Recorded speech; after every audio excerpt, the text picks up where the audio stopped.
If you want to dial in your fueling for training or racing, Morton will show you how. Check out the fuel guides on Morton's website and use code LRCP15 to get 15% off the best fueling products on the market. Paris-Nice Stage 5, we have a hilly stage, beautiful design. We have a 1.8k, 11.5% wall.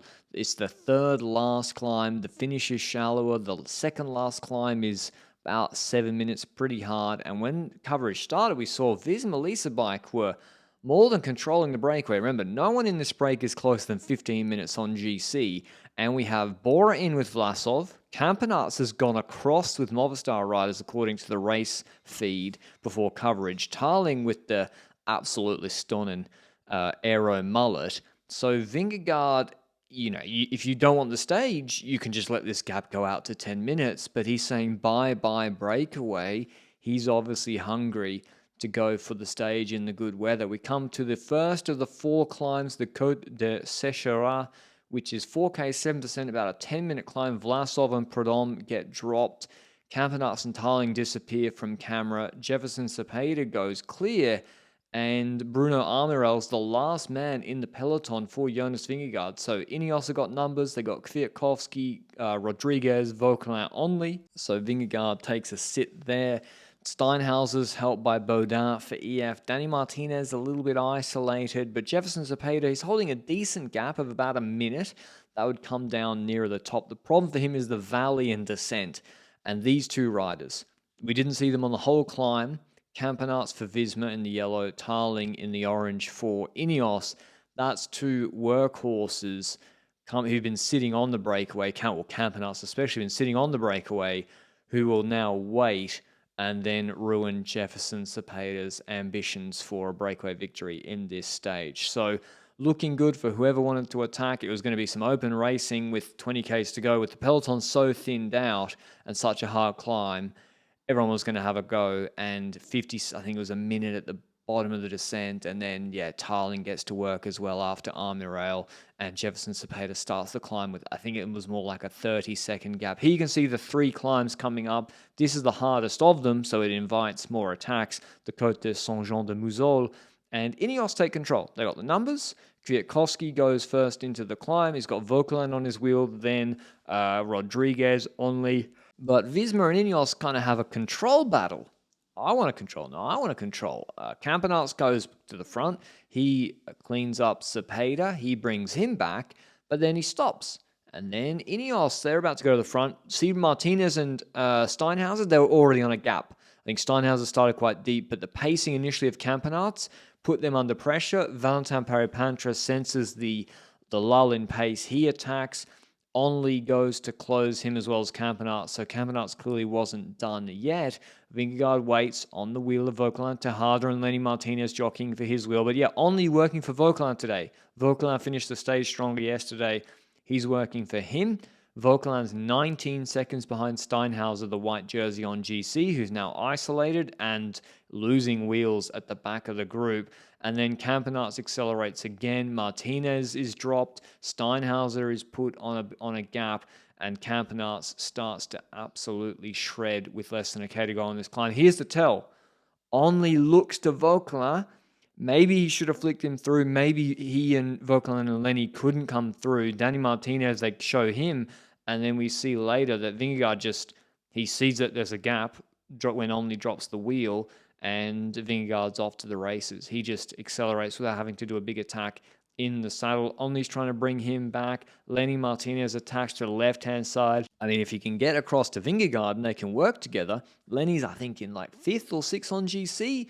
Maybe he can move up onto the podium on GC, but he's not able to bridge that gap. The climb levels off, undulates. Steinhauser just does his pace. I think he and Martinez did a pretty clever climb.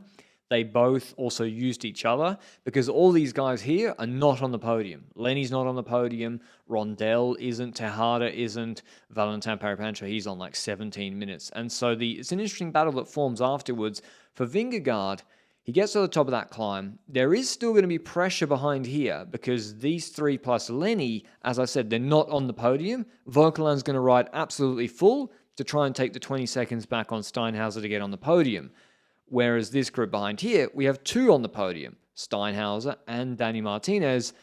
They're going to also ride absolutely full gas to try and bring back that group. Danny Martinez a little bit less so because he's still on the podium, even if that group ahead goes clear. But so maybe there was on this fast pedaling descent with the group behind, Vauquelin doesn't know that Steinhauser has rejoined at this point. He's pushing full gas on the descent. He even takes a few seconds back on Vingegaard on the descent, but then they get to this shallow uphill valley, and when you look at the shape of this group behind, Vauquelin's realized Steinhauser's come back, Martinez has come back, he stops, and predictably they all start attacking each other, which is not conducive to going as fast as possible to catch Vingegaard. So Vingegaard benefiting from what we've seen a lot for the past few years when Pogačar goes clear. The group just looks at each other and this gap gets out of control. I mean, the number of attacks on the last proper climb were crazy. Lenny tried like 6 times, credit to him. Vauquelin tried to go. Danny Martinez was pacing himself. He didn't really have to do anything. Steinhauser and him just wanted the climbs to be over with, I guess. Then VPP goes, and everyone realizes, hold on, you're on 17 minutes on GC. The stage win is gone. Vingegaard's, you're not bringing him back. They just let him go. So Vingegaard takes a dominant victory, reminiscent, I think, of his Basque Country 2023 victories, his second one in 2 days. And then somewhat relatable, he starts doing his own mechanic job, taking the wheel off the bike to go on the trainer.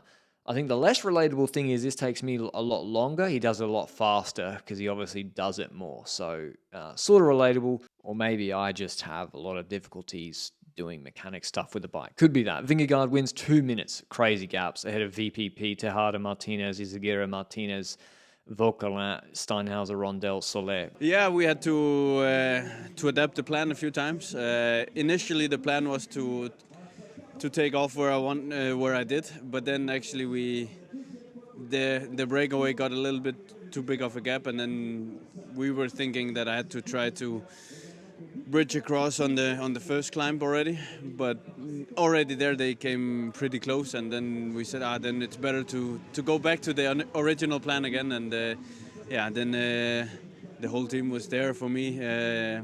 Everyone sacrificed everything today, and it was amazing, and I'm happy I can pay them back. I got a gap even before I had to attack because of Victor.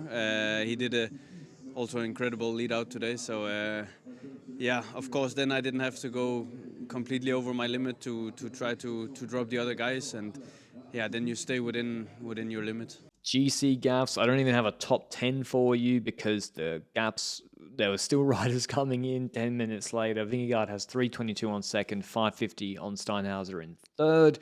I think Vauquelin's going to keep trying to get on the podium. It's only 19 seconds. That's the most interesting GC thing remaining. Hope you enjoyed the video. I'll see the recap of a likely break stage tomorrow. Ciao, ciao.